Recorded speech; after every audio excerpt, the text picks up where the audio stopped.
Canine parvovirus is a highly contagious virus. It is spread by dog-to-dog contact and by contact with contaminated kennel surfaces, food and water bowls, collars and leashes, and the hands and clothing of people who handle infected dogs. The virus can affect all dogs, but unvaccinated dogs and puppies are the most at risk for this often fatal disease. Most commonly, it produces clinical signs due to infection of the gastrointestinal tract. Parvovirus enters a cell by binding to a viral protein receptor on the surface of a cell. Infected dogs then produce vast numbers of viruses that are highly resistant to environmental decontamination. Treatment should begin immediately. Intensive care to combat dehydration and control vomiting and diarrhea. Dogs must be in isolation to avoid transferring infection to other dogs. Outbreaks of canine parvovirus continue to occur, even though effective vaccines are part of any core vaccination program.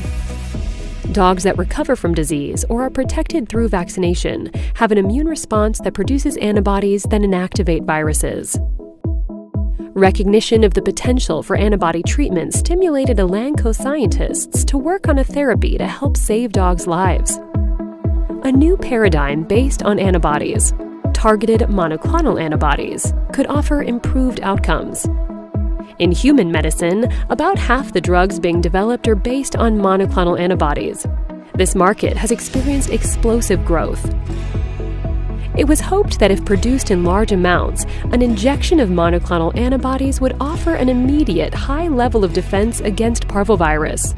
The goal would be to design and produce monoclonal antibodies that would bind to a specific viral protein. The antibody-bound virus would then be unable to attach or gain entry to cells. Elanco's canine parvovirus monoclonal antibody is made in several steps. DNA encoding the antibody is composed of a dog constant region and rat variable region, termed a chimeric antibody, as it is composed of antibody segments from two different species. DNA encoding the parvovirus antibody is added to special cells that generate monoclonal antibodies.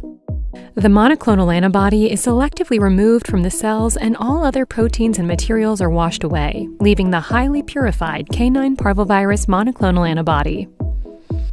These antibodies are concentrated into a liquid solution and frozen for distribution to treat animal disease.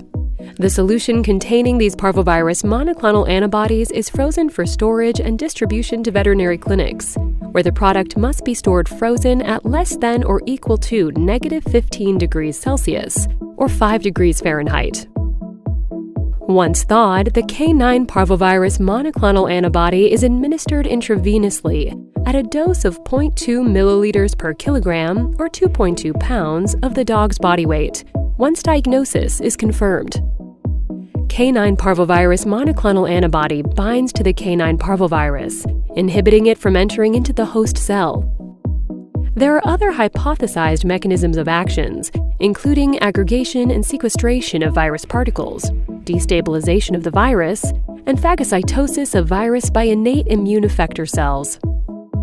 This product has been shown to be effective for the treatment of dogs 8 weeks of age or older against mortality caused by canine parvovirus. Note that because this monoclonal antibody inactivates parvovirus when used as a therapeutic treatment, it may interfere with subsequent parvovirus vaccination. This targeted monoclonal antibody treatment allows you to take charge of the virus and quickly get that puppy back home to his family.